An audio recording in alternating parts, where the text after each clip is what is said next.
shut up, you listen to my monkey mouth. There's a companion when you got pun on the canoa route.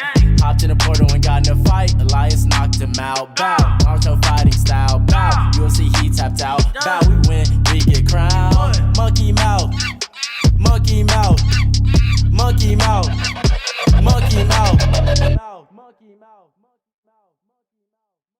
Alright, welcome to SUYL. I got my boy Josh here. Why don't you introduce yourself, buddy? My name is James Dagger. What up? Alright, Mr. Dagger, I got told that I was immediately gonna kind of sync with you, and I think it kind of happened.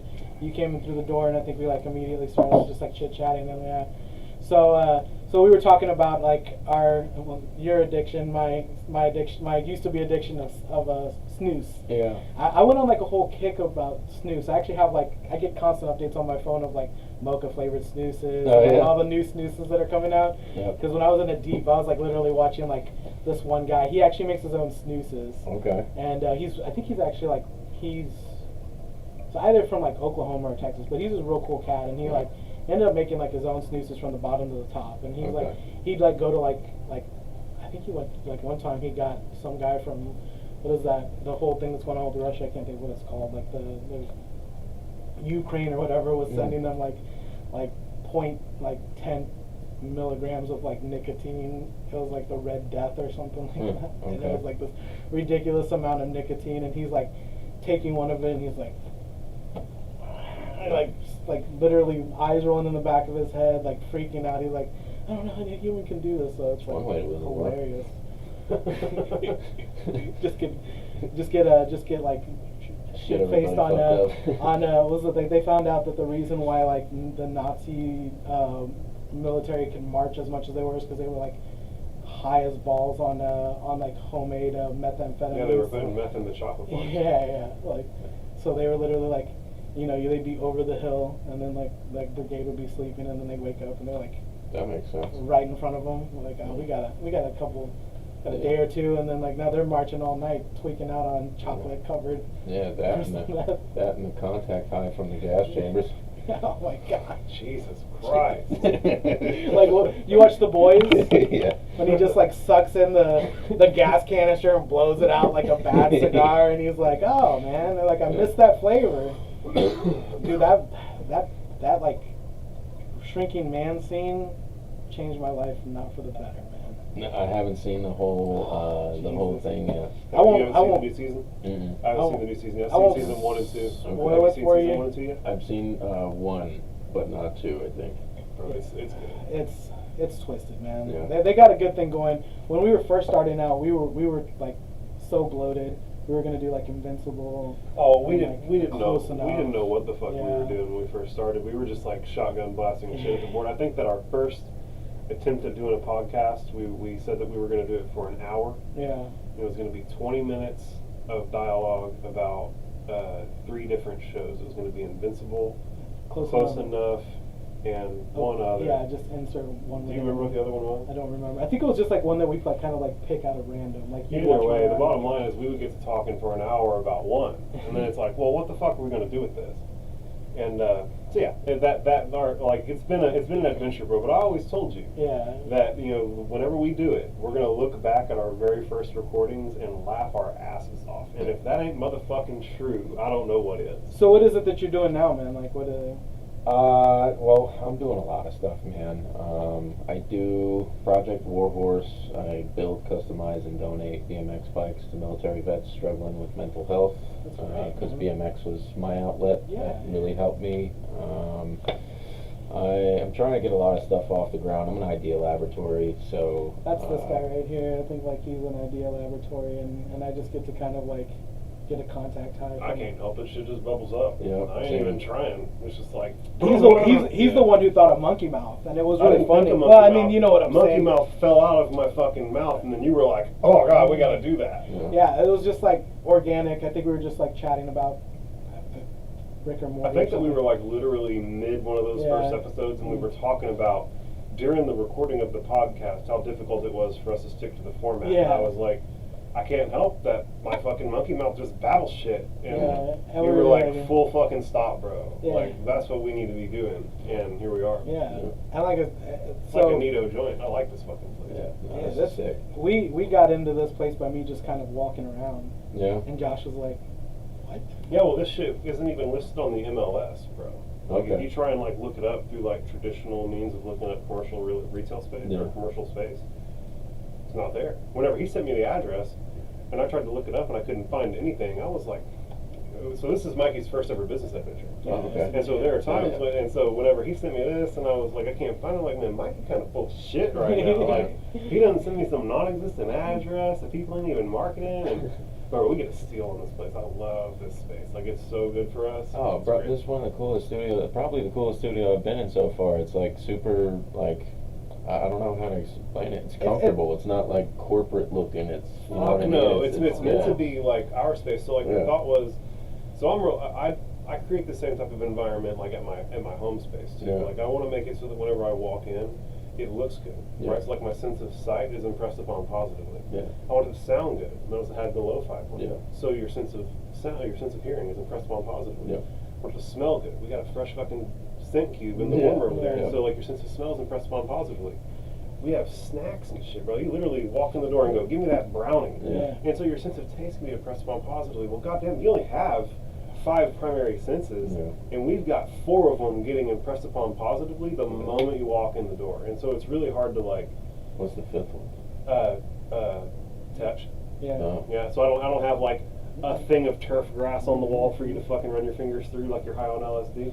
You just get in there and just scratch the beard a little. That's like the hard. I mean, so ultimately you sit down and it's comfortable, Yeah. right? And so like that, like you're feeling comfortable, and that's your sense of touch as well. So like, realistically, we're impressing on them all positively, but like Yeah. the like everyone has a couch. You know what I'm saying? Like the stuff that like I really like go out of my way to like make sure that I get are like those big 3, right? It looks good, sounds good, smells good.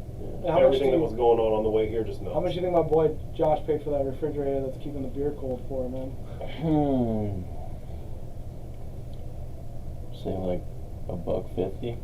Free, man. Free? I got that bitch on bulky item pickup week, bro. I'm a bulky item What is pickup that? week bandit. You don't know what bulky item pickup week is? No. Bro? I mean, you pay for trash service, right? Yeah, unfortunately. Well, so every like once a quarter or once every 6 months, they give you a day where you can set out all your big bulky items that you want to have thrown away, and the trash man will actually pick it up, right? Whereas And they if you won't did charge that, you. yeah, exactly. It's like part of the deal. Whereas if you did that 6 weeks before, they just left it on the side of the fucking So road. you Yeah. got branches that are Right like too big. You got bullshit like a Yeah. refrigerator. And so they get entire communities doing this at the same time. And like you would be fucking amazed what people are just throwing away. That light right there, that really cool fucking light, the noodle light, I got that during bulky item pickup week, bro. I'm sure it was just like we're changing the man cave. You into know a what the shisha problem and is no that more there of is a fridge. there's literally one of those little noodle arms that has a light that doesn't work, so they put it out on the curb. Now it's fucking mine, and it makes the place neat. Oh, yeah. You know what I'm saying? Yeah. I mean, that's honestly what I think. It was just like the man cave probably get a new fridge. Throw away the old one. So to be clear, I wouldn't be out having to fucking forage for this shit if my studio hadn't been destroyed by a tornado. Yeah. Like my whole fucking, Well, your everything. futon even was Everything, was everything. bullet, but no, that was it was from the Amish. You were saying, right? That was the Amish, like.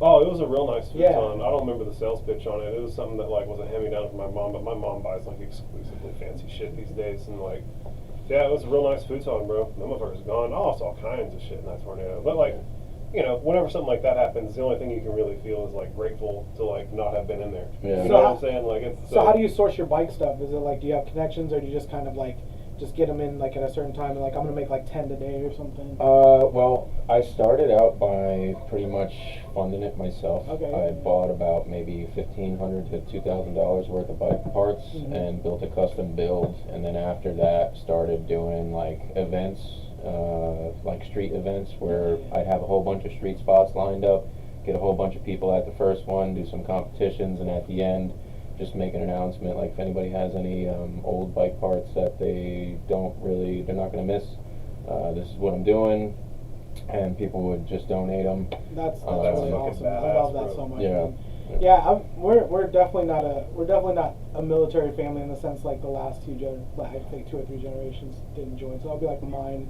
and the next one isn't going to join. But my grandfather and my uncle, you know, they joined, and there's definitely military in our family. And my uncle retired out of the Navy, but he was greenside with the Marines and all this other stuff. So he's basically been in since he was like 18. So he definitely had his like struggles and everything. Yeah. So I try and be like really understanding with you know, the men and women of service. I'm definitely, you know, y'all have my, you know, like y'all have my respect for your lifetime just because of my uncle going through it. Man, he's a great guy. You know, we're always.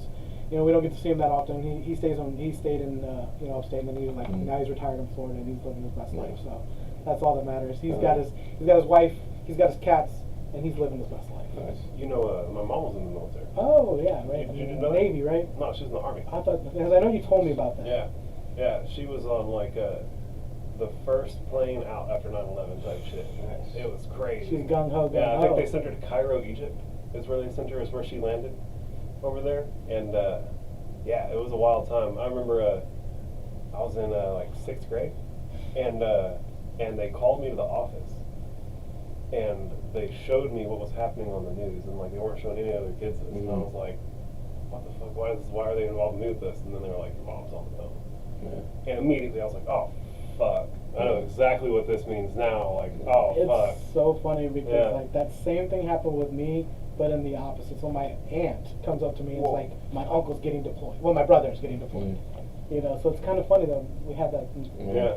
Well, it wasn't a fun thing. I definitely wasn't smiling. And No. she was on like I think Fort Hood or Fort Worth, and they literally locked the base down. Like she couldn't come home. Yeah. Like she didn't get to come home. I think that I got to see her like once between whenever. It wasn't a lot, bro. It wasn't a lot between whenever like those planes hit the buildings and my mom was gone. And 9/11 was a goddamn inside job. Well, the funny thing, like not funny, but my uncle was like what? He was in the middle of the Strait of Hormuz when that happened, and he was like calling I think he called my, like they got to come up for like a week to basically say like we're fine, like we're going right back into the end of Hormuz to make sure that they don't close make sure they don't close up the oil ports. Yeah. So we're gonna be there for like an eternity, and when we pop back up, we're going straight into the desert. You know. Yeah. So yeah, I mean he was in it. He was in it through Project Freedom Iraq, partial Desert Storm. So it was like in the late 90s, when it was starting to wrap up. Yeah. And right into Project Freedom Iraq, and then right into the thick of it with Iraq, Afghanistan, all that other stuff. So I don't want to talk too much about it because I honestly don't know what I'm talking about. So, no, you're good. Yeah, so like I mean, that's his life. I don't want to express like I know everything that this man's done, but I definitely can appreciate what you're doing for those guys, man, because they.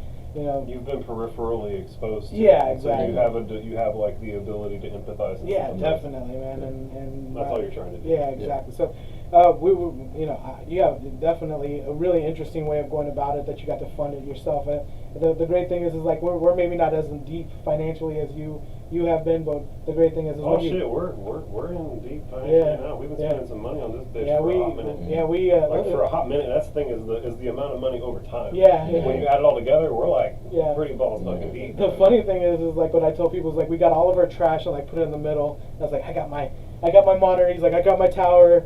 And I'm like, we got this and we got this. So like, scoop it onto the middle and then make it look good. Yeah. He was like, so this is all of our. Literally exactly what happened. Yeah. So I was like, this is fucking awesome. And then I always tell people like, I don't know what's going on with my side because I got like nothing but like Satan shit. But it's just like, it's like my nephew drew this because he knows how terrified I was with a movie called The Witcher, The Witch. Okay. Have you seen it? No. It's got Anna Taylor-Joy in it. Black Phillips, the motherfucker. Yeah, it's got Anna Taylor-Joy in it. She's just like this gorgeous, like Swedish, like rail thin girl, and she like the kids are like, the goat talks to us in the middle of the night, and then by the end of it, like the goat walks on 2 legs and like transforms into this like black-haired, thin-faced guy, and is like, do you want to like live in the iniquities of the flesh? And I'm like, and my brother, my nephew's there like thinking evil thoughts, and he's like, oh, Christmas is coming up, and so he's telling my sister like, I made this for Mikey, and my sister's like, that's great. And so like I get this like on Christmas, and then one night it fell off of one of my walls, and I was like, all right, you're going into the studio. You're going into the studio. If we're doing some show and tell time, this favorite piece that I have up right now. This is a glove signed by the heavyweight champion, Francis Ngannou. Nice. Yeah, you watch any MMA? Yeah, I used to. I stopped when George St. Pierre stopped fighting. Okay, cool. Around that time. Okay, yeah. cool. Well, so the current heavyweight champion of the world, and I got it at my son's second birthday, where Okay. my business partner and like longtime best friend has. Not me. I'm just kidding. Bitch. It ain't all about you. Selfish little bitch. This is SUYL, but whatever. That's fine. What the fuck was I talking about? About Francis Ngannou and how it basically like Trump. How fucking Chris stole the whole show at my son's second birthday party. That was awesome. By giving me a glove signed by Francis Ngannou. He also gave my brother Kevin a picture signed by Stipe Miocic, who was the heavyweight champion before that. And let's not forget that he Chris got a is a like gangster. from the, what is it, the 8th? Oh shit! So I mean, I've only got 43 people who like my armchair MMA on Facebook. Okay. One of them is Jeff Neal, who's the number 8 welterweight in the world right now. Yeah, I like saw the notification and was like, the fuck is this? Well- Like had to like quadruple check to like make sure that it was real. Screenshot it and put it in like a little motivation folder. Shut up. Fuck you. You don't know me. You There's don't like- know me, motherfucker. There's like 2 times that the internet's like really made me like happy, and one of them was actually today. I don't know if y'all guys. I listen to like weird ass music, so Prof is like a rapper, a white rapper, and he liked my reshare, and I was like, that's enough internet for the day. I can like live happy. And then Sarah was like Sarah Beth, I think is her name, the stand-up comedian, like reshared one of my like shares, and I was like, all right, screenshot that. No more internet for the day. Oh, there's no topping that today. Yeah, like. Does the glove still smell like it? No, it wasn't a fight worn glove. It's one of the ones he was just like sitting there fucking signing them as he goes. But it was neat about Jeff Neal because I had picked him to win. Okay. Like I'd made like a first off I talked about it in one of the episodes, and then I made a short about it as well. And I think that like after he won the fight, he was just like online looking up shit about him and like saw it and was like, oh fucking this guy picked me, hell yeah. Nice. And like, which is cool, man. Like eventually I'm gonna have like everybody's gonna be doing it. It's the wall of gloves. Yeah. Well, and like screenshots of people liking my shit. But I applied to get a media credentials with the UFC, and they told me no. Oh, you got them no. Oh yeah, they told me no, Yeah. and it was like give it a little while. They'll tell you. and it was like no feedback at all. It was just like nah. I was like fuck. I'm just gonna hit them up. I'm gonna try and get in touch with somebody. I mean, because let's be frank, bro. Like a trip to Vegas is like $100. Just say, so like- I can just get out there and be like, fucking the Just fuck, like- bro. Like I'm a real person. Like I really want to do this bad. at the at what's his name, the guy who owns the business. What's Dana his White? name? At Dana White, and then just be like, yeah, one of the Paul brothers. Catch said me you- outside, bitch. No, you'd be like, yeah, one of the Paul brothers told me you wouldn't do it, you little bitch, and just like 2 days later you get a pass, just to like spite the Paul brothers. I swear to God, if I had a media pass for the UFC, I would go to every numbered event. Like I would literally like go to every numbered event because I wouldn't have to pay for the tickets anymore. I could just go and fucking be there. And I swear I'd do interviews. I'd make so much cool content. Just UFC, gotta show up one day with a badass camera and just. Yeah, I mean that's one way to do it. It's just that, you know, what I'd have to do is I'd have to go and like do a little research, figure out where the like fighter hotel is and stuff, and just like be a savage about it. Like I'll go dig through the dumpster and find the data I need, bro. Like I'm a real grime god with it. So like if one of these days, like if there's just like potential energy building up right now. Like I'm trying. Like those efforts are just going to get more and more extreme until like I get what I fucking You want. talking about knowing where the hotel is? I just found out this year what actually happened with Michael Jordan, like fever when he was like, growing up. He got food poisoning from the opposing team. They actually like sent pizza in to like the Bulls. Bro, I And don't know guess, who told you that. That fool was drunk as fuck. That fool got hammered gambling. Man, old boy got his dad killed over gambling. He don't give a fuck. Damn, what? Yeah, Michael Jordan, like his dad died from one of his gambling debts. Wow. Yeah. What? Yeah, man, that's like a known fact. Like What? Yeah, one of his. I'm gonna have to fucking look this up. This is That's like wild. they need to like make a whole movie about that. Yeah, like Michael Jordan does not give a shit, man. He's like in it. He was making like bad money moves there for a while. You know, it was crazy. But yeah, they said that he got food poisoning from the opposing team. Like I guess they like got in touch with like the pizza guys and like Alcohol. alcohol. Man. What, food poisoning, alcohol poisoning, he pulled it out. That's all that matters. Yeah. You know? Oh yeah, he's a legend. Yeah, so Yeah, to me, it's Michael like- Jordan is like for sure like on that short list of go people. So what are we doing in our free time, man? Like, what are we doing, like, just when we got the downtime? Man, I'm a vocalist. I mainly do metal vocals, rock, indie, acoustic. I play guitar, I play drums, I do MMA, hand-to-hand combatives type of stuff. I'm an instructor for all that kind of stuff, and fitness, big into firearms. Let's see, I do... My type of feller. Yeah, anything extreme. So did you hear about the whole Zillennials catching on to, like, Metallica's old, like, you know, slurs and, like, bad behavior? No. So, like, you watch Stranger Things? Have you caught them on this season? So, like, do you care for me to, like, spoil it? Yeah, You- go I for care it. for you to spoil it. You do? Yeah. I'm Okay. like 2 episodes in. I can't be having you spoil that shit. Okay, well then, let's just say that in this certain part, Metallica becomes a crucial part within the world that is.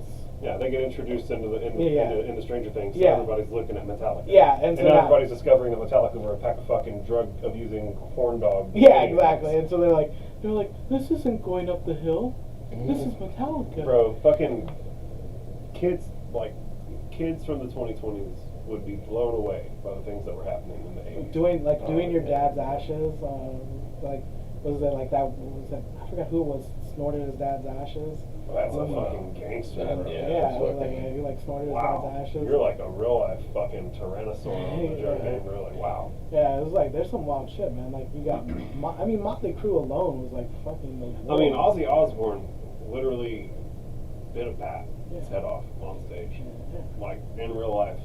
Yeah. Which I've seen the interviews. He thought it was a fucking prop bat because it was like didn't move. Well, he and, did like, the dove inside he did a dove inside a boardroom. Like he bit it, like he pulled the dove out of his coat and he's like petting it, and this woman's like trying to like explain like shit, you know, like she's trying to explain numbers, and he just like, and then just the blood's running down his, and she like turns pale and like runs out the room. So it's not his like first time. Like he's just What a wild he's son of a like bitch. You know, fiend. he can't perform in San Antonio still because he pissed on Okay, the he pissed on the Alamo. Alamo. Yeah. What a fucking gangster, bro. To go into Texas and piss on the Alamo, that's zero. He didn't fuck- even know what he was that's pissing on. He's zero just fucking- drunk. Yeah, it was literally right across the street from, or like right around like one of the big Yeah. the venues where he performed. Yeah, so he just like was drunk. Yeah. wandering. Then everybody started vaping strawberry kiwi, and now they're scared of words and rock music. Yeah. It's the best, man. I mean, it's This is- facts. this these, is are, the- these are like, oh, I can't spot the lie. This is the I this literally is, can't spot the lie in that statement, bro. This is what the Mayans warned us about, man. Yeah. This is it. Like we're The feminization of mankind. The future is feminine, bro. We're all gonna be like elf people in the next 300 years, bro. Yeah, it's gonna be great. It's It's like gonna be big, great. big muscled up femboys everywhere. I'm waiting for the fucking aliens, bro. I've been staring at the sky saying, "Beam me up, son," Well, for here the you go. past So 10 years. here's my thing about the aliens. It's like, let's be real. How embarrassing would it be if an alien walked in the door right now and they were like, "Take me to your leader," and we were like, "Well, there's like this fucking puppet that fucking runs this country, but there's like 280 countries, but it's really ran by like a group of guys on an island. No one really knows who they are." And like, I don't know. And they're like, "Oh, well, we've managed to unify not only like every race on our planet, but every race in our solar system and every race in like our entire measurable There's galaxy. a- We're from a whole other fucking timeline. Well, And we've got it completely unified. And like, you guys are fucking over here like, still like, pumping fossil fuels out of the earth and like fucking fighting with each other and like not even harnessing the power of the sun and like, you know, Yeah. like there's a fusion reactor in the sky and y'all aren't even using it. You know, it's like, what the fuck are y'all There's doing? a- So like, it's like real, like if you're like, if you've got the right perspective on it, like just stay humble, bro. Like, cause it's like Planet Ape over here, bro. Like, it Well, really there's is, like bro. a- Like we'll throw I rocks. forget- Like guns are like, if in my point of view, guns are like the like masterization of throwing rocks. Yeah, It's pretty like, much. I'm just gonna Well, there's fucking a, come at I you, forget you what know? the theory's called. I think it's the prison planet theory, where essentially like our particular like strain of like people of like this little DNA was like, oh no, y'all are too like, y'all are having like we're gonna have some fuckery about. So like we're gonna put you on this nice little blue marble, away from all the good, like you're segregated. I mean, you know, like mathematically, we're like way off the cosmic highway. Yeah. Like, So like we're like off in the fucking sticks in terms of what we can measure as the universe. and so it's like we can't trust this coding of DNA. Like they're too Volatile. wild. Yeah, they're too volatile. So we're just gonna throw them on this pretty blue rock, set up their civilization, and then just like skeet and yeet. Yeah. That's your new favorite saying, I right? just, yeah, that's funny. I just feel like it's like an ant mound, right? Like they have like this whole fucking field, and there just happens to be an ant mound, and like it just doesn't make any sense for them to come talk with us. Like, what are we gonna do? Like, what are you gonna do with like what would you do if you were to just be like, I want to go interact with those ants? Yeah. You know, like. I just love the fact that that one cat from Blink-182 like got in deep and was like basically like doing like Freedom of Information Acts on like UFOs. And like doing all this wonderful stuff with like getting all this information so that they'd have to like release things about contacts and different stuff like that. And then he finally comes to this like point in time where he's like, UFOs aren't alien. He goes, they're time travelers from a different dimension. He goes, and time exists on top of each other. He goes, so it only makes sense that they're like making these crafts and they're just like miscalculating, and then they just wind up here by accident, and they're like, oh, recalculate, and then they're back in their own timeline. I want to tell y'all right now, I have seen a UFO in real life, and that's what made me decide to go do physics. Me and my brother were driving. My brother was driving, and up in the sky, there was a fucking silver sphere, and it was like a big ball of fucking mercury, is what it looked like. Yeah. And it was so reflective that it like hurt my eyes, but I was so like stunned by what I was seeing that I like refused to blink. I was like, I'm gonna stare at this motherfucker, because like, if I blink, it's gonna be gone. Yeah. Like this is like I gotta like Soak download everything this in right yeah. now. Like this is like you're out hunting, like you're like zoomed in, like whoa, I need to know everything I can about that, and I can't afford a blink right now. Yeah. And bro, imagine it like Pac-Man. You know, like pop, pop, pop. Yeah. Just opened and kept opening until it was gone. There's And like it's crazy. I have no idea what the fuck I saw to this day. I don't know if it literally just like engaged some type of like mechanism that like covered itself up like it was camouflage, or if it just like went directly away from me so fast that my brain couldn't wrap my head around what I was seeing. But I'll tell you what. Me and my cousin Jeremiah were driving out to Vegas, and we were talking about this experience, and we saw that same motherfucker. Yeah. And it did and I lost view of it, and the moment I lost view of it, it was gone forever. But I'm telling you right now that like what I think goes on is that I think that there's the speed of light, but I think that all points in time are like simultaneously connected in a given moment, and that like nothing can outpace the speed of consciousness. Like whenever I tell you to think of yourself on the beach in 40 years and you see that shit, what makes you really just went to that physical place in space and time and viewed that. Because if the universe is infinite, right, there's nothing that you can see in your mind's eye that doesn't exist somewhere within the infinite universe. It all exists right now. And you went to that physical place, and that's what brought it into this meat sack. Well, and I'm telling you, like, that's way faster than the speed of light. And that's that interaction, how we like look places, they ride those waves in and out of our existence to get where they're going, hopping back and forth to where they need to go. Well, and like they just happened to catch me and Jeremiah talking about that, and it was like, oh, a nice little whoop, whoop. And we still got people eating shit on bird scooters. Yeah. There's this really great, what is it, like basically, like, if you ever, I gotta start doing it, because like I'm not, and I know that I'm about to get in trouble over here, but I'm supposed to be doing a Futurama episode by episode. This motherfucker will not do his Futurama podcast. I put it on the goddamn intro for all of our things, but you know it's giving you a hard time. You're gonna get to it when you get to it. Right? And so essentially, he says Dr. Farnsworth says that he essentially made a machine where space doesn't move around. He doesn't move within space. He forces space around the ship. Okay. So essentially, it's like he's not moving through space. He's forcing space to meet him at any given contact. And if you know anything about Matt Groening, you know anything about The Simpsons, they've been published in several science, was it, I guess, like journals and stuff like that, from like the donut theory of the universe to like putting mathematics, building their own alphabet in Futurama.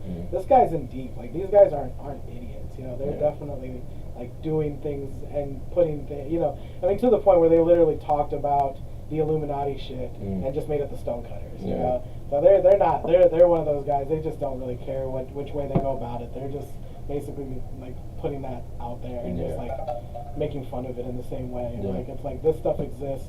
We have them. We're literally showing you the math for it. But we're having this, like, Homer disproved God in an episode, and Flanders is like snatching up papers, like trying to burn it before he can get it out. It's just so funny, man. Not that I think that there's ever a disproving of God, to tell you the truth. I mean, I don't consider myself religious, but there's definitely there's a watchmaker out there. Well, it's like in quite the same way that you can't prove it, you can't disprove it. Yeah, like, exactly.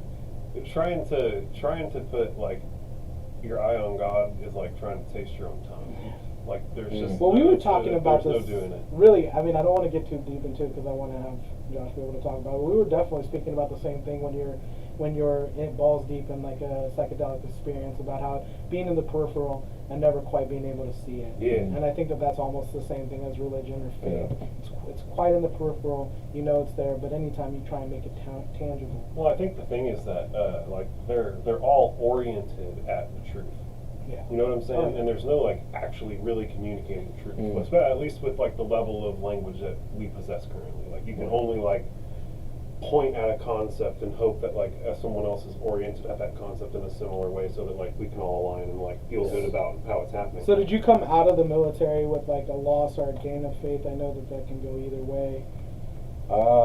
I never really had one, to be honest. But I did gain some from psychedelic experiences. That's honestly what saved my life.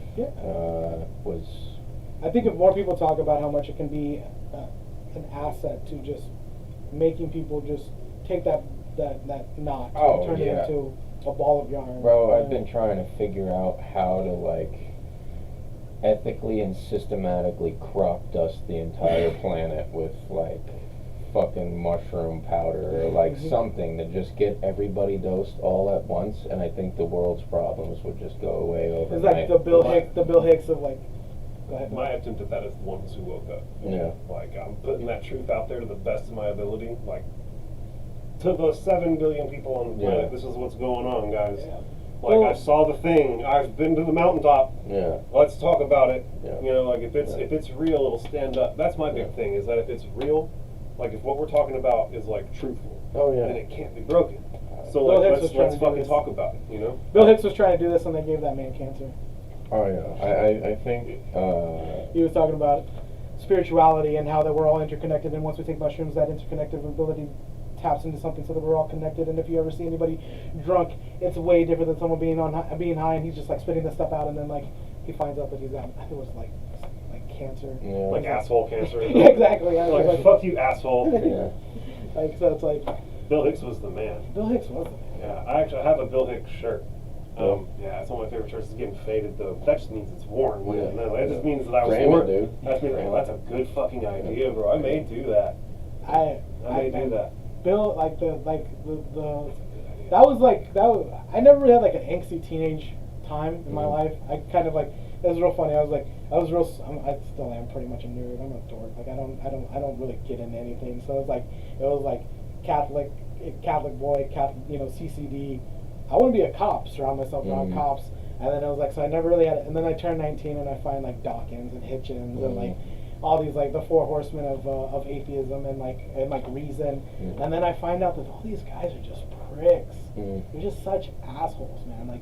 Like they just won't let. And I'm just like, at the end of the day, there's a bunch of people out there like my mom whose religion isn't hurting anyone. It's only benefiting her. It's benefiting her by just, relinquishing all of the doubt and all the bad shit that happens with her. She just lives that into a power that she can't comprehend, and she only hopes that's there. And if that's a bad thing, well then fuck you. Like, my mom is not a bad person. No, it's giving her peace of mind. Yeah. And then you have these guys like, well, if you don't believe what I believe, well then you're fucking making a religion. No, everybody's just trying to find their own comfortability. Yeah. And if it gets her comfortable, then I'm happy for her. It's like, I only see now that Bill Maher's kind of like gotten out of that, where he's like, I don't need to be like a little like edgy boy anymore and like tell people like, oh, you know, because then you're turning it into exactly what you're fighting against, which is organized religion. Yeah. I mean, if you don't want it to be organized, you don't want it to be like filled with like hate and telling people what they need to believe, then just kind of like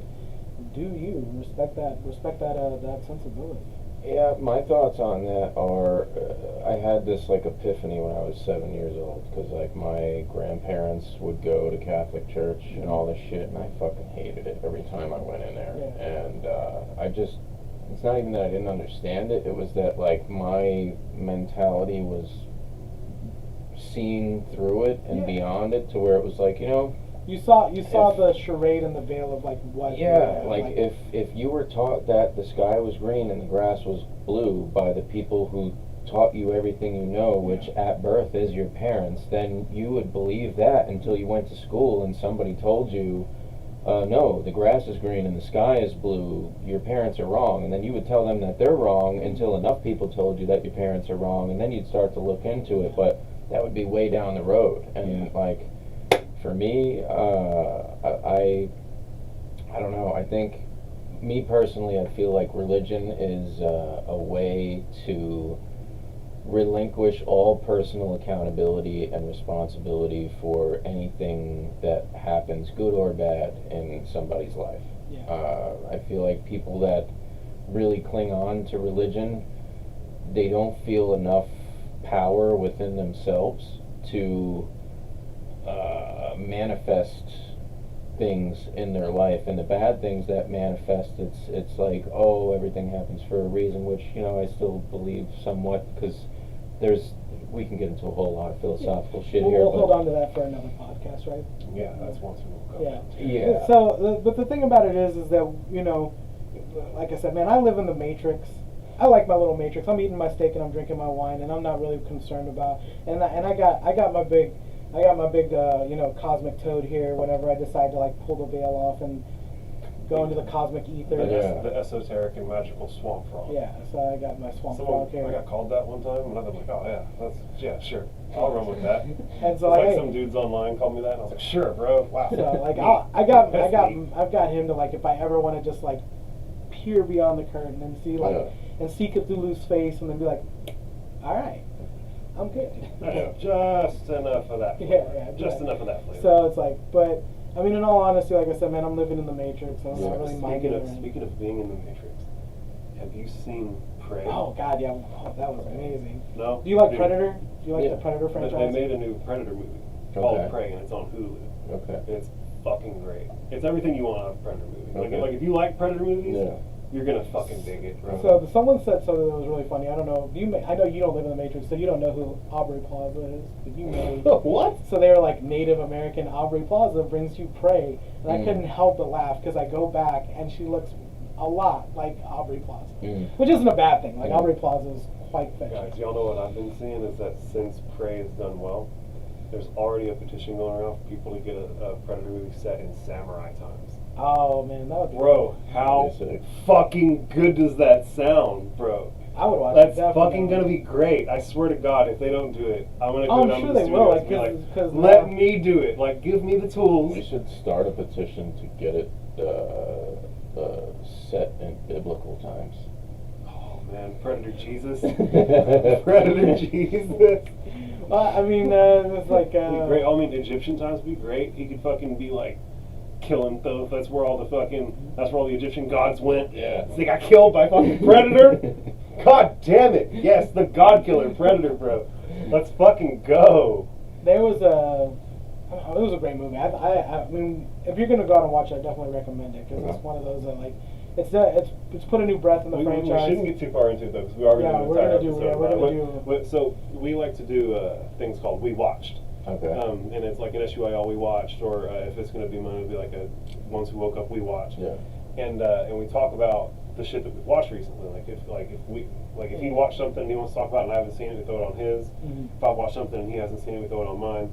And if we've both seen it, we typically throw it on SUYL because it's got the most traction right now. Okay. So I want him to get into a Scanner Darkly because I think that'd be right up his alley. That was like. You ever seen it? That was it's the same guy who did Slackers and did Dazed and Confused. Okay. Okay, I know Days and Yeah, so he did this like really trippy movie, and it was like right when Robert Downey Jr. was like sobering up, so it was like Robert Downey Jr. in his prime, or like reintroducing him in his prime, and it's basically like one of the I think it was like not Spokane, I'm sorry, but like Schrader or whatever his name is, Chiculator, that guy's in it, and it's just basically like a realism, like filmed on a camera and then pasted over with like art drawings. Okay. So it's like you get to do like really trippy stuff. So like one time I think he's like tripping on LSD and like the cops like skin's melting and the eyes are going in the back of his head and like rolling down and Damn. yeah, it's pretty neat. I think it's Woody Harrelson too's in it. It's Nice. it's a really good movie. It's Neato. definitely right up your alley for like Yeah. it's a Scanner Darkly, but it's like great. And Yeah. one of my all-time favorite movies is There Will Be Blood. I don't know if you ever got this chance to see that. That's like one of the Daniel Day-Lewis's like tour de force. He's like basically going into like a small town, like a small like place, and like basically robbing them of all their oil. There's twin brothers, Eli and this other one, and you know, basically sells the family out for like $500, which is I'm sure it's like A lot back then. then. You know, enough for him to change his whole entire life. And yeah, it's just a great movie. They play it up a lot like horror themed movie. So it's got a heavy violin and cello feel to it. These like long drawn out pulls from like, you know, big landscapes, but the music's very eerie and very like, you know, high pitched and It's like clearly a bad guy's. yeah, exactly, yeah. So what's a movie or show that you've seen recently that you've really enjoyed? I mean, the first one that comes to mind is Hannibal. Oh man, Have you seen the not the Hannibal television show, but I love that Oh. actor. He came on the James Bond, what is it, Casino Royale. He's the bad guy. He is phenomenal in just about everything he The does. lead role is great. Bro, He oozes fear, man. Like if I met this guy in real life, like, okay, so you know the gore of The Boys, right? Yeah. Like, amplify that times 100 on steroids, and then add like really, like a. Goddamn. He's like the Picasso of murdering people. Jesus. Like, and it's phenomenal. You And, ever like, watched the there's- movie Hannibal? Yeah. So the movie Hannibal has this really. Oh no, wait, is it Silence of the Lambs or Hannibal? I can't remember. They're all Yeah. connected. Well, there's Hannibal, Silence of the Lambs, and Red Dragon. Yeah, well, Red Dragon is a prequel, right? So that's basically like them trying to find the guy who. Well, there's a whole prequel to. Mhm. But there's this great scene. I think it's Hannibal, where he feeds the cellist or the violinist to the entire orchestra, all because he hit a bad note. He's listening to the orchestra, and the guy like in the third chair, violinist, like hits one bad note, and he's like, "That's the weak link in the chain of me experiencing something dramatically beautiful." So he feeds that man to the entire choir. What a fucking lunatic. That's And there's this horrible scene at the very end where this kid goes to grab the little white doggy bag, and you On the just see, airplane? you just see this devilish grin. He feeds him some brain, right? Yeah, Yeah, feeds him some human brain, which is really, really bad for you. They said that I read that somewhere that like eating. well, it's like mad cow disease. There's supposed to be something that's like really, really bad for you, like if you like eat human brains and like also like monkey brains and stuff, like brains that are close enough related are like pretty fucking bad for you. But like that was what was going on with the mad cow disease. Is they were eating brains and organ meat of cows, and then it turned into a parasite in the cows, and then they slaughter those cows, which in turn comes into the human body and causes, you know, mad-like behavior in humans. But it also causes like the cows to like, you know, Minecraft themselves and kill them, you know, do like weird shit. Like just an hour or two ago, because like Kyle Rittenhouse was in Thorndale? Thrall? And You know, like, getting pictures with the cops. So And, that like, so what happened is that guy who's in the picture is a family friend of mine. My uncle Ralph was R.I.P. Was the chief of police in Thrall whenever Whitney was one of his underlings, and now Whitney's the chief of police over there. And that's Whitney in that picture. And yeah, from what I understand, they just pulled him over like happenstancically. Yeah. And the kid goes to A&M. oh, okay, so like Yeah, he's, so he's in and around. He's coming to and from. I mean, that Yeah. 79 is the road that takes Yeah. you to College Station. So he's just coming and going to and from Austin to A&M. I feel like from that's a A&M. fireable offense though, to be just like chumming it up with your like. I mean, I don't know. I mean, he's the chief. Yeah. Who's gonna fucking fire him? Yeah. Like, he wanted to take a picture, so he fucking did. Yeah. Like, what's he gonna, like, someone under him gonna be like, hey, we don't like that. Like, doesn't fucking matter to him at all. Yeah, so I'm certain that it was just like a simple little thing, and like they did not realize the backlash. I feel like the only wins that cops can get these days are in the courtrooms. There was a guy who got shot, and then he got shot in the leg, and there was a bunch of like men who like tourniqueted his leg, and was like, we're calling the ambulance, and like they like sprung into action. Who is this? Where? It was what?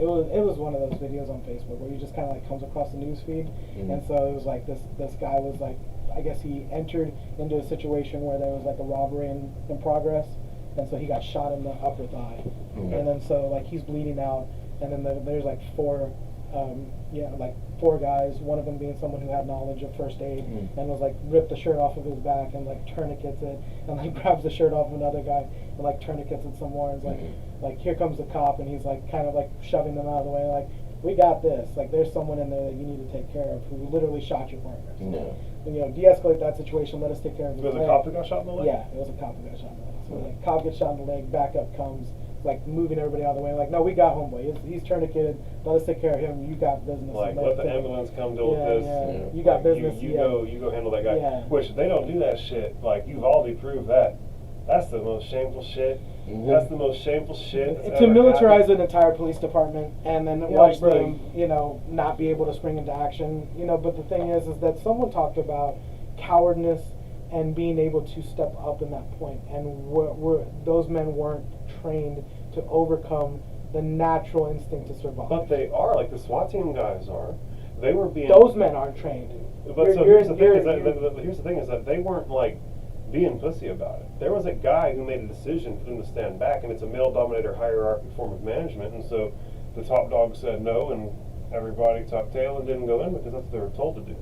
Yeah, the thing is that's cowardice too. That is right now, the only type of guys who go and get to be cops are guys who fall into male dominator hierarchies effectively. I mean, but that's literally that's literally like I was just taking orders, you know. And how far do you get from I was just taking orders to like just being a human being? You can take orders all day long. Yeah. But you can just be a human being. I'll tell you right now, the type of guys who get to be cops are the type of guys who'd arrest their mama if they were told to. Yeah. But that's the robotic mentality. The American version of the Gestapo. Really, oh well, goddamn! Don't ever say that to a cop. Oh God, we're the good guys doing the good thing. I'll tell you right now, whenever you can literally go to jail for nothing other than failing to maintain financial responsibility with the state, shit's fucked. Well, the thing about it is like that. There was a story on maintaining accountability for one's person. So it was like essentially what I was talking about is like it's harder to police people who you don't know. Like it's easier to police people you don't know and to forget about them being people because you aren't commonly like connected to them. So like it's easy for someone to police someone in Williamson County if they're from maybe not entirely Williamson County, but you mean that it's easier to put your morals aside whenever you're dealing with someone who you can't empathize with because you're not nearby them? Yeah. What type of dumbass tribalist shit is that? But that's the type of guys who get hired. That's what I'm saying. That's what they're trying to say is that in that situation that these people are able to compartmentalize or tell themselves that it's okay because my parents don't live here, my brother doesn't live here. None of the things that I'm touching is affecting me personally. Yeah, to me, it's like you swore the same oath that I did. You were sworn to uphold the Constitution and the values. You had creeds while you were going through training that you had to recite. You wear the same fucking flag on the same shoulder that I did. You should be upholding the same shit. And if you're supposed to be an emergency response team, that's what you're supposed to be. Yeah. But they take ERT, emergency response team, and they turn it into extortion racketeering team. A weapon. Yeah. And it's not, what they advertise where they're throwing footballs with kids until some shit happens and then they gotta go save the day. When do you ever see a cop really saving the day? Well, most of the people... I mean, bro, the fact of the matter is that they've gone to court and fought for the right for it to be interpreted that they're actually under no obligation to protect you.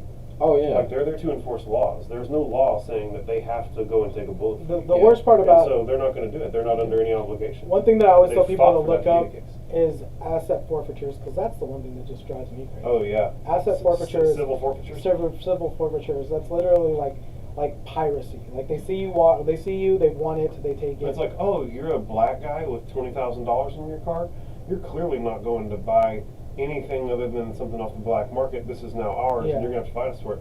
You know what that reminds me of? That reminds me of whenever the fucking the people who were trying to make a living off the ocean, living in America, right before the revolution, whenever they were being constantly harassed and boarded and effectively pirated by the British Navy. Yeah. Like, bro, these guys out here on the roads fucking with us all the time, that's the British Navy. Yeah. Oh, Like, don't dude. fucking mistake it. It's Nothing has changed. It's just modernized and it's cloaked in a different format. Really, that's all. Well, it like I is. said, It's the man, same shit. there's a story about how they're easily able to manipulate people to arresting their own family, and like and the way that they're able to do that is through jobs and through job security.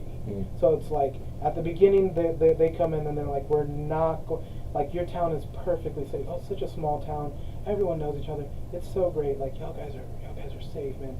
We just got a couple job openings. You're just gonna work for the state. Yeah. You're gonna work for the state, and the state back then just happened to be the German state. And like, you're just gonna work for the German state. You don't need, like, there's not really that many Jews, so I don't expect you'll have to arrest any of these people. They're all good people. Yeah. And then it's like, man, As soon I as you heard get you- in yeah, it's and like you basically Yeah. sign your life over to Yeah. them, it's like, well, you're either on our team or Yeah. you're on the losing And- team. and then it's so like, That's I always heard been my your- bone to pick with the military, is I could never imagine being in a situation where if I didn't shoot at somebody, I was going to get shot. And if That's why they I didn't left. shoot at somebody, they were going to get shot. You know what I'm saying? Like we're Oh. both just shooting at each other Yeah. because our superiors are threatening to shoot us. yeah, Well, well, the- I I'll- got some stories about that shit too. well, the thing is that Yeah. the thing that scares me is just like, that's why I left. Like, I wanted to be a police officer, not for the fact that I probably wasn't going to be the best police officer. Well, but you're a good guy. Yeah. I know you well enough. You're an actual god honest good dude, Yeah. and you thought that like before People your with good conceptions were hearts broken. don't last very long, and Well, before his conceptions were broken, he thought that it would be he as a good guy. I mean, I felt the same way. Yeah. As a good guy on the come up, those are the people who are there to like be the strength in the community and like Yeah. like well, if you had all that's what good you're guys as taught cops. to think. Yeah. Like Yeah, and these so, certain like- jobs make you a hero. Well, like and you all the can help men, people all the and men save that were people. my police, that were my officers in Georgetown, are all retired. So all of that, like Deescalation, every man bleeds red, Yeah. is gone. It died in 2006, man. It died 2010 because all those men who had some sort of compassion for their neighbors and like, fuck yeah, I know you're like tripping balls on like some shitty concoction that you got from the guy next door. We're gonna tackle you. You're gonna beat the shit out of us. But at the end of the day, we're gonna throw you. We're gonna let you sober up, and then we're gonna get you the necessary help you need. Yeah. That was the kind of cops I grew up with. Yeah. That was Now the kind it's of. let's see how much yeah. paperwork we Yeah. can put on you Yeah. and how much money we can get from I you. mean, I've and literally been how much arrested. debt we could put you in. I've literally been arrested, and they be telling me as they're giving me the charges that we don't believe this is what you were actually doing. We're basically puffing these up so that you'll have to plead down to what you actually got caught for. Yeah. Like and so here's the thing that happens in Williamson County, the county that we're in right now. Mhm. They boast about having like a 98% conviction rate. Oh yeah. You know how they do that? They're denying people timely trials. Like if you get arrested for something and the maximum sentence for it is 45 days, and they make you sit for 75 days before you can even get the opportunity to defend your innocence, it doesn't matter if you're proven innocent. You've already sat for longer than the maximum sentence for that crime was. And so they just hold you in So then there. you're tacked on, and you got time served.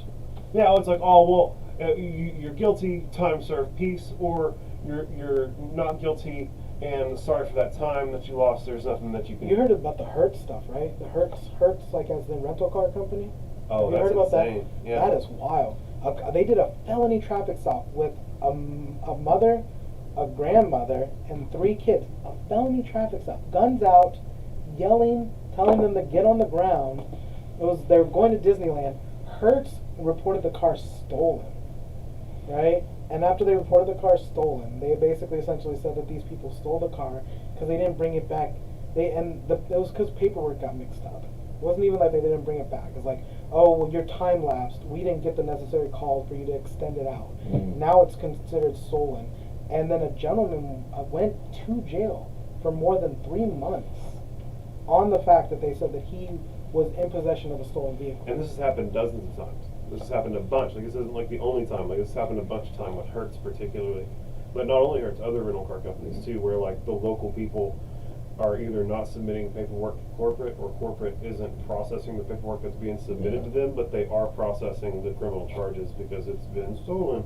And it's like, so it's just, it's a really, really like deficient corporate system that like is highly immoral. And I frankly think that we need to start like really getting to where we can maintain accountability with the people within organizations more. Like the executives who like made that the case need to go to jail. Like, that's criminal. Like they, through their negligence and through their actions, deprived people of their right to life, liberty, and pursuit of happiness. Well, I mean, what is criminal? Like, what is criminal? If all know depriving what's someone in that way isn't criminal, then what is? We all know what's criminal. We all know what's immoral. But at the same time, people nowadays don't have the grit or the willpower or, frankly, the balls to do anything other than bitch about everything that they know is wrong. Because the only guys who are out there is like, what is it, Jersey, whatever his name is, the Jersey auditor. Oh yeah, there's a bunch of those too. They're a mixed bag. I can get why they're a mixed bag. Yeah, they're few and far in between though too, because like you see all this wrong that's going on in the world. I mean, look at our government for the past fucking blatantly corrupt. Yeah. I mean, bro, we operate like you know the discrepancy for people like, used to get fucking tarred and feathered and like all kinds of. Well, there's a woman whose husband was literally arrested for having a DWI, and then in the same breath that he had a DWI, he gets out of jail, and then systematically, I think, who the fuck knows if he buys or sells a certain amount of stock so that he can recoup money back because he's got inside information. That is insider trading. Oh, I mean, bro, Nancy Pelosi's old man has a better track record than any hedge fund on the planet. Yeah, and there was literally a Twitter account that got like, guys basically got obliterated because they were like, track Nancy Pelosi's stock portfolio, and all they were doing was just tracking it. That's public information, and the fact that she was getting, W after W after W, they're like, well, this isn't suspect. This is suspect. This isn't what Twitter's about. So we're gonna have to get rid of your account. And they're like, oh, but don't get rid of the person that's fucking. Yeah, that's benefiting. Yeah. Of course. It's I mean, it's the Matrix, man. There's not much we can do about it but drink wine and enjoy the steak that they give us. I mean, that's honestly the truth. I mean, when you look at the Matrix, yes, well, yeah, of course, yes and no. But there's this great scene where it's just like, when you're young, you despise the man eating the steak, working with the Matrix. Mm. And then when you're a young man, you're in your teens, you despise that man. Yeah. And then as you get older, you're like, man, that motherfucker's just tending to his own crops. He's like eating the steak. I want to be someone of importance. I want to have money because I'm about to systematically fuck everyone that I know and care about. Yeah. So at least give me something where I can have some sort of peace of mind. Yeah. And it's just like, as you get older, it's like as I got older, it really gets true. You're like, man, I sure would like to be comfortable. Yeah, how much are you willing to sacrifice your this? Yeah. To sit down and just eat a steak and drink wine with the Matrix. That's what I'm saying. That's part of the human condition. Is everybody's conditioned to seek as much comfort as possible. Which is a problem. It's an issue. We were never comfort meant to be addictive. It's an addiction. Well, we were never made to be comfortable. I don't know what you're talking about, dog. I'm here to be comfortable. I'm here to enjoy myself. Agriculture was the downfall of civilization. Being comfortable was the downfall of civilization.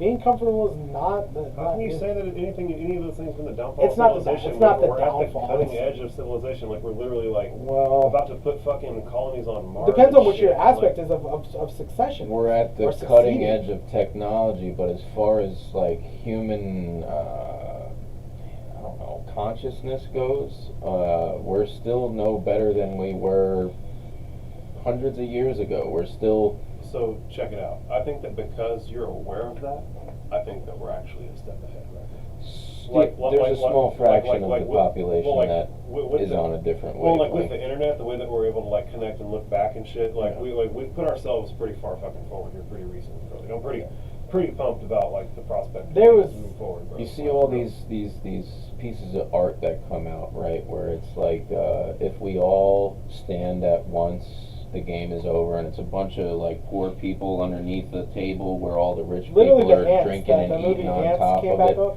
Yeah, I know exactly what political cartoon you're talking about. Yeah, and like people will see that and they'll be like, yeah, and we agree with it, but then everybody's still falling into the same track of getting pit against each other with the people that don't I necessarily. mean, George Carlin said it best, man. They're just massaging our balls. Yeah. They're massaging our balls. And it's kind of hard to get away from a nice, deep ball tissue massage. and that's where I'm at. Is that it's just comfortable enough. Everybody's Yeah. just complacent enough. You know what I'm saying? Well, They're skirting it just good enough, right? Like there's guys who are like, I don't like it, but like, insider information, give it a couple of years. yeah, Hmm. well, that'll be fun. I mean, That was the fun. ball massaging is there for a reason, right? Yeah. They give you just enough to be comfortable, fat, and happy. Yeah. I'm fat. I'm I'm comfortable. happy. I'm occasionally happy. We're killing it. Mhm. You know? So it's like, to me, like I said, man, I live in the Matrix. I'm not too upset with it right now. There's things that I can't, there's things out there that I can't justify, that Yeah. I have no discernible pull or anything in my power to push against this machine in a meaningful way.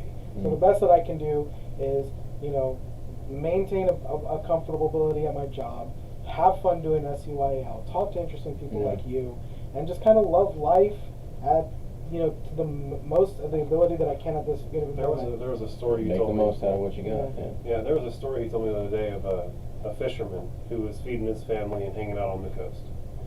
And a businessman approached him and told him that he was doing it wrong, because if he were to just buy a boat and get more fish, he could get more boats and even more fish and create a business and get it publicly traded, and then he could sit on the beach for forever. Mhm. And instead of doing that, he's like, why would I do that whenever I could just be on the beach right now? Mhm. Like, I'm on the beach right Yeah. now. Like, you're talking about doing all this crazy work and all this frantic shit just so that one day you could maybe get to sit on the beach alongside me. Mhm. I'm already here now, doing the thing. And that's what Yeah. Monkey Mouse Studios is for us. Did you ever hear the story of the grandfather, the grandson, and the dog sitting on the porch? Nah, man. Okay, so there's a grandfather, a grandson, and a dog sitting on the porch. Grandfather is sitting in the rocking chair, grandson sitting in the other chair, and there's one spot on the porch, on the small porch that the dog sits on. It's the dog's favorite spot, right? But the dog recently is crying every time he sits in that spot. So the grandson finally asked the grandfather, he's like, Granddad, why is the dog always crying? And grandfather says, well, son, it's because he's sitting on a nail. He's like, he's sitting on a nail. Well, why doesn't he just get up then? And grandfather says, well, because that's his favorite spot and it doesn't hurt bad enough yet. And when it does, he'll get up. And that's kind of, I think, the cusp of where we're as a civilization. We're kind of, Yeah. you know, We're all cumulatively sitting on a nail, and then we're eventually going to get uncomfortable to the point that we get up and move away from that. yeah. Yeah, and you Well, feel the like thing we're, is and you that- feel like we're pretty rapidly approaching that event horizon But in the next few years. the thing is that they make it systematically harder to move away from that as a single individual. Oh yeah. So now it's going to take multiple individuals saying that this is going to be a collective of us moving away from it. Oh yeah. You know, or being self-sufficient. Self-sufficient is, it's like with anything, man. You know, your parents love you enough to make you to want to keep you around long enough to even where it hurts themselves. Yeah. You know, and that's essentially what's going on, is that we are so willing to make people as comfortable as possible and take in people from other places and make them as comfortable as possible, to the detriment of ourselves, because we essentially spoiled. Yeah. I mean, to the point where there's people who are traveling long distances and being like, they're feeding us bread and bologna. Mm. I was promised roast beef. Yeah. And it's like, motherfucker, you're getting Yeah. bologna. Yeah. Like, there's people who have been here a lot longer than you who don't even get a sandwich. And you're like, motherfucker, I was promised red meat and mashed potatoes, and I'm getting a bologna sandwich with mustard. And I was like, dude, take the win. Like, you were coming from a place where they were systematically destroying your entire family. You come to the land of milk and honey, and the honey isn't name brand, and the milk is 1%. And I'm sorry, brother, but you can't really complain about that. And I'm not mad at these people for complaining. It's just human sensibility to bitch because you're like, I was promised something. I was promised the land of milk and honey, and I got a bologna sandwich and a Pepsi. Well, it's a matter of expectations, right? Like everybody, it's reasonable to develop expectations based on the conceptions that the people who are marketing ideas to you try and create in your mind. Right? Like the people who pitch America to people. It's like the land of the land of the free and like awesome. Yeah, and milk and honey. and like milk and honey, roast beef. Yeah. You know what I'm saying? And so like that's the expectation that people have. That's rationally created in their mind based on what they've been exposed to by the people who are intentionally putting these images in front of them. Oh, but that's the thing about this place too. Like I told my buddy the other day, because I was in a bathroom in one stall and he was in the other stall, and we were taking a piss, and I was pissing, and I kept pissing, and I kept pissing, and I was like, holy shit, this is a really long piss. So he starts chuckling. I was like, hey man, you ever think while you're taking an absurdly long piss that like people in other countries can't even find this much water? Oh wow, that's ridiculous. Yeah, and like he just started laughing, and I was like, our fucking stomachs hurt from having too much shit in it, and other people's stomachs in other countries hurt from straight up fucking emptiness. Yeah. And like people still bitch about shit here that's in the grand scheme of things doesn't even fucking matter, because we've been so conditioned to comfort, and we've been so spoiled by not enough bad shit happens to where when... Well, think about even as ridiculous as how comfortable we get that we don't know how weak our feet are. Yeah. Our feet are an important thing, and then you put cast on them to shield them from the things that are supposed to make them strong. But our feet are weak, man. Yeah. There's other countries that literally put obstacles in your way and make you walk barefooted just so that you can strengthen up your feet, because it's important, because it releases serotonin and enzymes and certain things to make your body feel a little bit more in tune with nature and the things around you. And it seems kind of weird, but these cultures know about the importance of being in some sort of discomfort with your feet, because it releases certain endorphins and it helps with quelling certain types of anxiety and certain kinds of things and that's just strictly pressure points on your feet. I mean, I think that it's just a matter of perspective. I think that if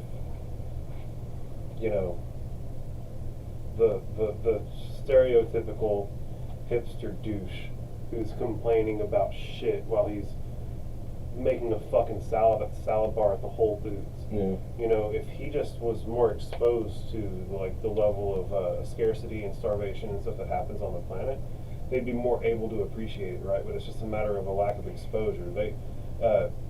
It's like everyone goes through highs and lows, right? But they're only having highs, and so the only way that they ever feel something good is that they have some like extremely good interaction. Yeah. Did you ever see that episode of South Park where the internet goes out and they turn it into like the Dust Bowl episode? I mean the Dust Bowl.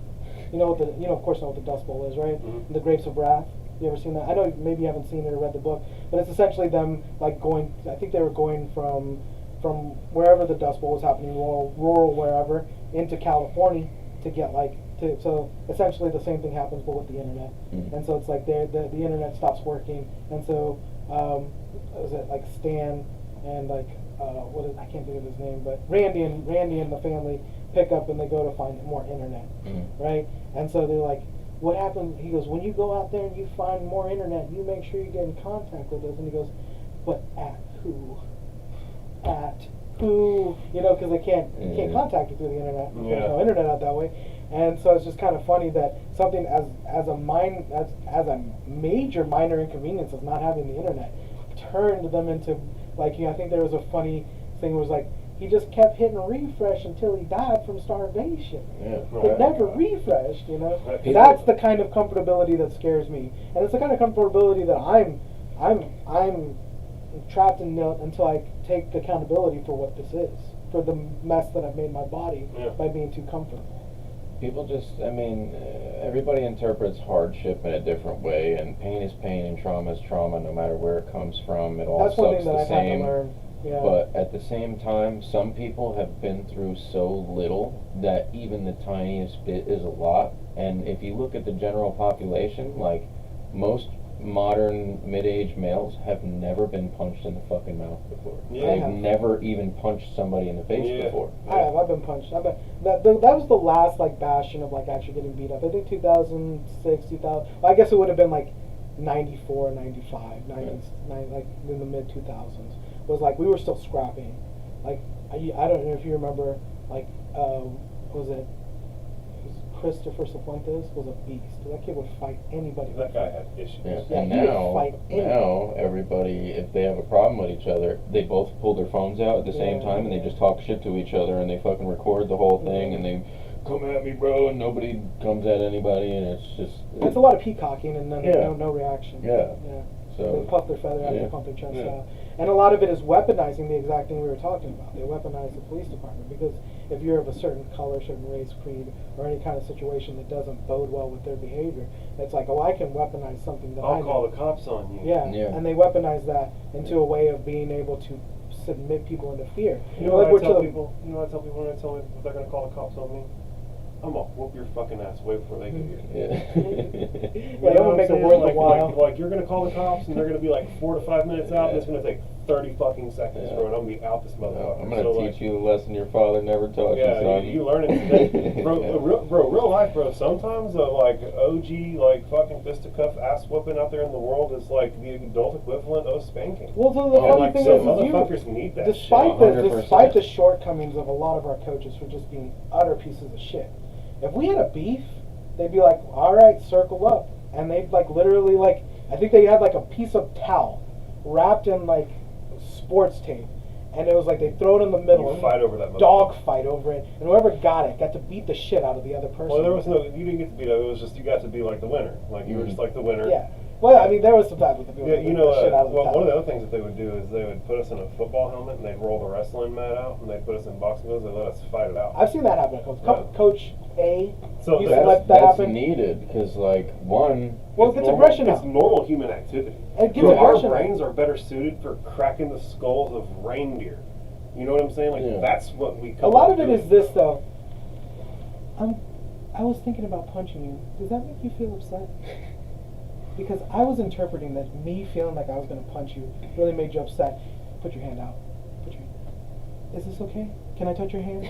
Because if I don't want it to be interpreted as something that you don't want. You know, and it's just like, hate modern people. And it's just like, you know, there's a quality to that of making people feel comfortable. We're trying to do it now, but over comfortability, it starts to be uncomfortable, and it's like, what do you want from me? What are you trying to get from me? We want it just comfortable enough to where you're willing to relax, not what we're trying to. You feel like you owe us something. See, my goal is to make people enjoy being uncomfortable, to embrace being uncomfortable, because the world is not a fucking realistically comfortable place. Well, I mean, if you want it to be comfortable, that's all well and good. You have a space to do that. Yeah. But when you leave that space, understand that you have built a space. And if you haven't built a space, I do apologize that you don't have the necessary resources to build that space. I do apologize. There are certain places and things that you can go to maybe have that space. Yeah. I right now have that space. It's my house. I do apologize that there are unhoused people. We used to call them homeless. Yeah. That is not my fault that the verbiage has changed. We don't call them homeless no more? No, we call them unhoused. And these people are unhoused, and I do apologize when that the fuck did that happen? I do apologize that they don't have the necessary resources to have that. But I go to a certain place where I feel comfortable, but I know that when I leave that place, this world is throwing a lot of shit our way, whether it's mass shootings, whether it's just looking at a motherfucker the wrong way, whether it's just me going to a 9 to 5 and someone feeling like, I got told I was going to get my ass kicked over a PlayStation 5. And if you really wanted to, there's probably zero I could do about him trying to whoop my ass. There's 2 against 1. You know, but I understand the risk of just living. Yeah. And I understand that when you add more aspects of being uncomfortable, you have to understand that people are going to push back. Yeah. And it's just the natural way of things. People are not well versed with change, And that is why I give a lot of props to my father. Because my father is the kind of person who literally told his brother-in-law that when he was going through an issue with one of his kids where they were transitioning, and it was just like, this is the same person you made, this is the same person that you love, and you have to understand that you cannot control them. All you can do is love them. Yeah. That man is 62 years old. He could be older than that. I don't know how old my father is. I wish maybe I should be a little bit more respectful. But he is 60 years old, 60 plus years old, and he had the wherewithal and the compassion in his heart to tell another man in his late to mid 50s that you cannot hate this person. You can kind of be frustrated and inconvenienced with the way that they're living their life, but you have to, for the best outcome, still love them. Bro, love is always the answer. You know, and that's coming from a man who didn't have that in his life, but gave it to us in spades. You know. I firmly believe that too. Love is always the answer. It's the best answer, but there's also a dichotomy and a duality to that, to where there's compassionate love, which I feel like certain situations and certain people deserve, and then there's also tough love, which certain situations I think that, like I said, he's that last there's an entire great spectrum of love. But I also don't think that necessarily, like, unconditionally loving somebody can necessarily remedy them of a sickness or anything like that. But what I do believe is that if they had been unconditionally loved on the come up, that sickness would have never occurred. You know what I'm saying? Like, I think that, like, love is always the thing. I don't think that you can necessarily, like, save everybody who you come across by simply loving them. I think that you did great. The funny thing is that I think you had to first, which I have a real issue with this, and I've told Josh about it. You have to love yourself. And I think that you came into a great understanding through psychedelics and other aspects of this living your life and getting to that real truthy truth and loving yourself, which is something that I have to work on every day. I have to, and I'll tell you what, this space has opened up opportunities and doors for me to love myself and treat myself and be a little bit more respectful to myself. Now, I've slipped in the coming up days for certain situations that I've probably put myself in for the particular career path that I've chosen. But if you don't open up the compassion and the door for loving yourself, then you cannot open that door for other people.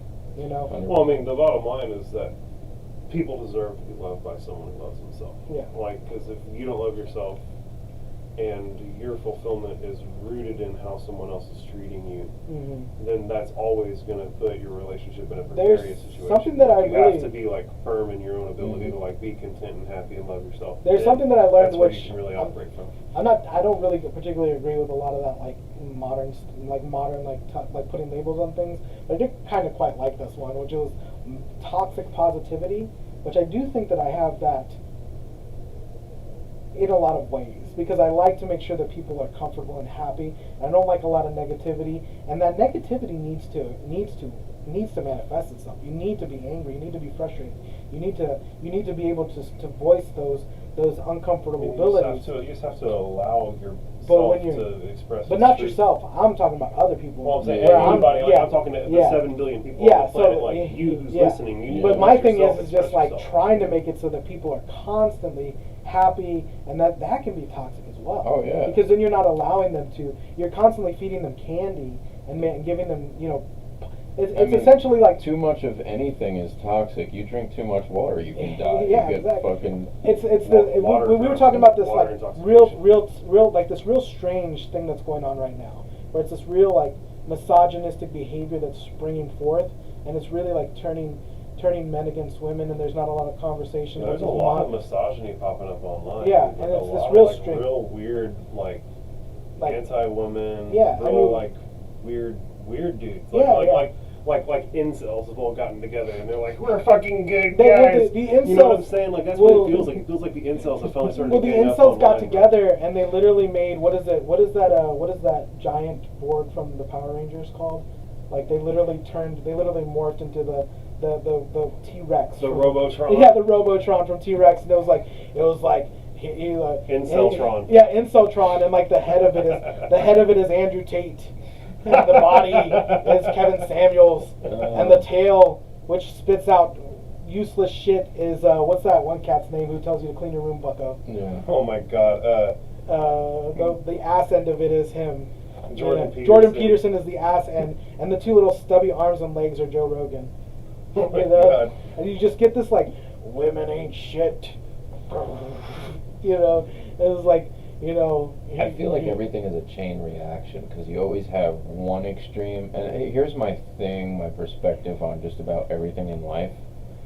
If you spend all of your time on one extreme, you'll never know what a middle ground is. Yeah. Because there's no middle ground to base a judgment off of. So you have to be on one end of the extreme, and then you have to experience the exact opposite end of the extreme to even know where the middle falls for you to find that middle ground. So Well, I think where we're at right now with what you were just talking about is there was a whole lot of hate towards men, and if you're masculine at all in any way, shape, or form, it's toxic masculinity and all this other shit. This is just the and that was the reaction. past like 5 years. Yeah, Now yeah. this is the overcompensation Well, so- to the other end of the spectrum. You know, I saw and I a think thing- 5 years from now we'll be We'll be leveled. in the Yeah, I mean, I remember looking at the like headlines whenever Donald Trump was like right before Donald Trump was getting elected president. Like there was like all kinds of crazy headlines right around that time, and like right leading up to that, where like it was definitely like not cool to be like a traditionally like Conservative masculine male, male, yeah. like Yeah. just like even just a masculine leaning male. Like it was like that whole position was like pretty much under attack in the news, and like I think that they forget that- like even electing Trump. Well, I think was that they forget probably, that a like, lot of part the that election, reaction, bro. a Like, lot to of be the really election honest, from like, Trump and all that, that was like meme culture, right? That was a lot of like meme culture and like internet boys and like your edgelordy guys who were like, we're gonna put, it was literally stonks, but for a president. Mm. We're gonna put all of our power, all of our energy to keep what is it, AMC alive, and keep the guys wrong. That same energy. Yeah, that was literally that same energy, but with the president. It's like, you know, when you literally have a man standing behind a podium and looking down at you and saying, "You ain't shit, bro." Listen. And that's literally what Obama did to Donald Trump. He looked down at him and he goes, "Yeah, look up here. I'm up here, and you spent $1,200 or $1,000 or $1,500 to sit in that chair. You'll never be where I'm gonna be, standing behind this podium." And then what? 6 years later, we I'm got telling you, that's a telling you, bro. cloth-headed. That's all theater, bro. That's all planned. It's all Even a big if it's puppet show. That's even all if it's theater, theater, bro. even I if swear it's to God, theater. it's theater. Even if I it's theater. swear, bro. I swear it's I mean, come fucking on, theater. man. They've got the dopest puppet show on the planet. I was a Bernie bro, and I feel like even Bernie was a puppet. Like, they were like, oh, guy leans way left and, like, doesn't want to participate in politics. Here's, like, Bernie Sanders puppet. How about you come participate? Oh, if you don't vote for Joe Biden, you're doing disservice to America all of a sudden. It's like, I mean, I feel like the same shit. It's just like it's two all a sides big of the puppet same show. It's all a coin. big puppet You've show. heard that kind of shit, and think about it this way, man. Like, That's why I'm voting third party. That's why I'm not voting. I'm just Yeah. kidding. There's a third party from Andrew Yang and like some random You know what Republican. I'm talking about? Well, continue your thought. I'm sorry. yeah, two sides of the same coin. If you got elected into that position, you didn't get elected, you got selected by the people who run the fucking show, Well, that's the because you Buttigieg, don't get right? there without being part of the show. Yeah, you've already because passed the quality control checks. They all Well, it's like If the you think Buttigieg, right? about So it- you can feel how they're kind of like gearing Buttigieg because they know that Biden can't run again. So they're like, well, he's a white semi-conservative, not conservative, but conservative enough. He's the new Democrat. He's that new flavor of soda water. You know, he's semi-conservative. He's a married gay man with a child. He ticks all the right I boxes. feel like Donald Trump is going to absolutely mud stomp. It doesn't matter if he's going to mud stomp. But what I'm saying is that he's the truthiest truth at the moment for the Democrats. I'm sorry, I keep saying like stupid. Yeah, no, they- stupid, what is it? Portal boy shit. He's the truthiest truth. You know, but it's just like that's what I'm trying to say. It's like he's the flavor of the week, and they're like, oh, we got this cat who's just like kind of exuding American exceptionalism in the 1950s, but he has just enough flavor where we can be like, oh well, you know, it's maybe not your nuclear family in the 50s and 60s, but it's your nuclear family in the Yeah. 2000s. all I'll you know? say is notice how it's always one party or the other party, but it's never libertarian. And libertarian is basically like, you do what you want to do, I leave you the fuck alone. I do what I want to do, you leave me the fuck alone. We all live happily ever after, just fucking I coexisting forget kind of that. shit. There's two guys that are libertarian. But left, they right? always get Yeah. fucking washed under the two main Yeah. contenders of the fucking show, because libertarian doesn't do anything for corporate. It doesn't do anything for the government. Big money interests at all? Yeah, there's no big money interests in it at all. So that benefits we the people, because we the people will be freer than we ever were. Well, but essentially, what's kind of funny is that I was telling Joshua about this earlier, that they shit-canned Batgirl, right? Batgirl was supposed to be like a movie or a television show that was supposed to be on the come up with HBO Max, and then HBO Max buys Discovery Inc. or whatever, which is like HD, Food Network, IG, all of these like little small networks that turn into a conglomerate to be Discovery, and then they kind of shit-can Batgirl, and then you have these people coming in who are I love that, man. Who are coming in and just like who are coming in and they're just like, they did the analytics and they were like, well, we're outputting so much money that Batgirl is not going to bring in the demographic we need to recoup any losses from doing this big buy. And then you have all these people, well, you're doing it because it's a woman, it's Batgirl. But in reality, it's like, we've done the necessary stress test that if we sink the amount of money that's necessary for this, we're going to come up in the loss because we've bought Discovery Inc. And we understand that this was your show, this was your baby, but kick rocks, because now we're going to be able to make money. And if that happens to be that you lose the thing that doesn't give us money, then that's fine. I mean, to the point where they're like, The Punisher was one of the best things on Netflix, with one of the most well-written things. And there's a debate on whether to bring down the violence, kind of restructure it, and make it a little bit more safer for television so that Disney can have it. And it's just like, well, then I don't want Disney to have it. why would Disney have something that's so... listen to the fucking name. What are they going to do? Change the name, too, to something less violent? From the Punisher to, the Correctioner? Like, what... The thing is that Disney's bullshit because... Disney's bullshit because the best thing that Disney can do is do exactly what they did before, which was they had two disgusting individuals making movies under a different banner, right? And that's what they did. And they're like, well, that's not Disney, that's Miramax. Oh yeah, those disgusting pigs, they don't have anything to do with Disney, that's Miramax. And then you dig deep enough and you find out that Miramax is owned by Disney. And it's just like, you get to step away from it, and it doesn't get to stain or tarnish your Magic Kingdom because you renamed it and you have it under a different moniker, and that's honestly what probably should happen with these like extremely edgy shows. Like you get these edgy shows and then you throw them on Shudder or something like that. Just buy Shudder, and then throw it on Shudder. Shudder's a horror themed like on-demand service. Just buy Shudder and then be like, we're gonna throw Punisher on Shudder.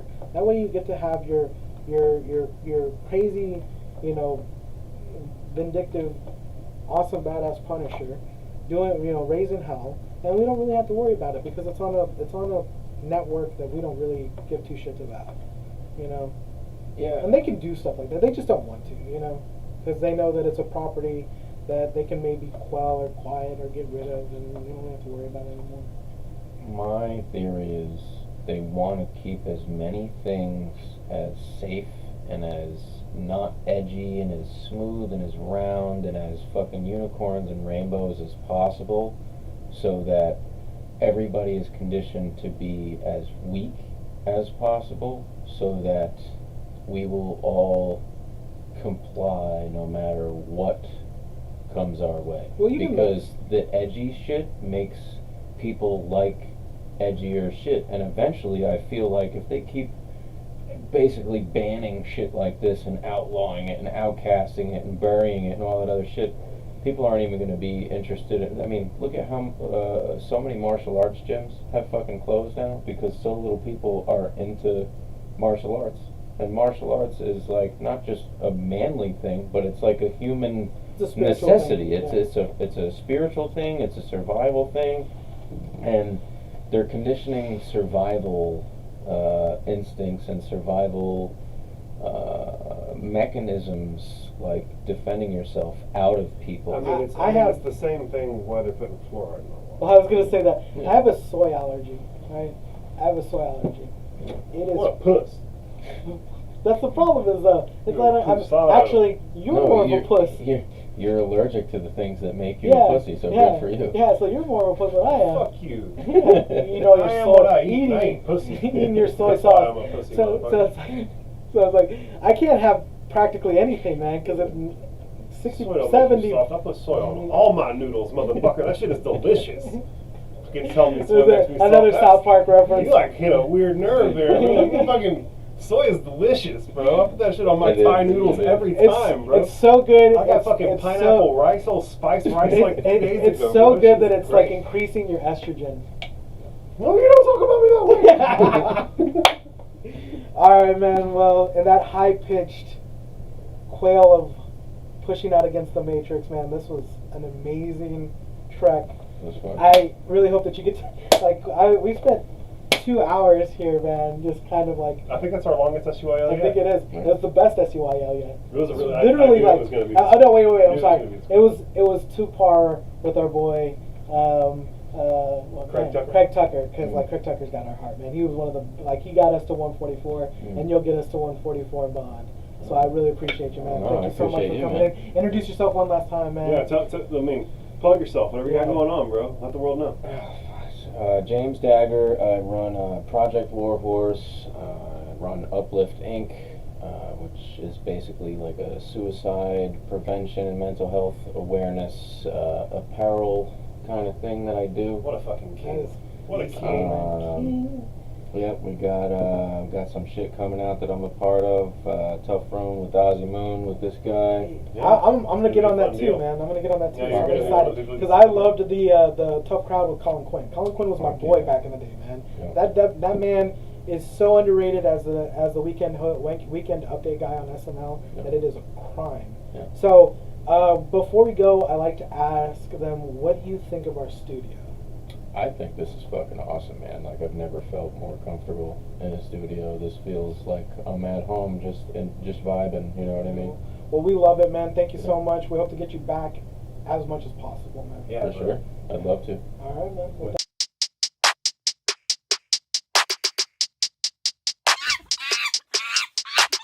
Shut up, you listen to my monkey mouth. There's a companion when you got pun on the canoa route. Hopped in a portal and got in a fight. Elias knocked him out. Bow, Naruto fighting style. Bow, UFC he tapped out. Bow, we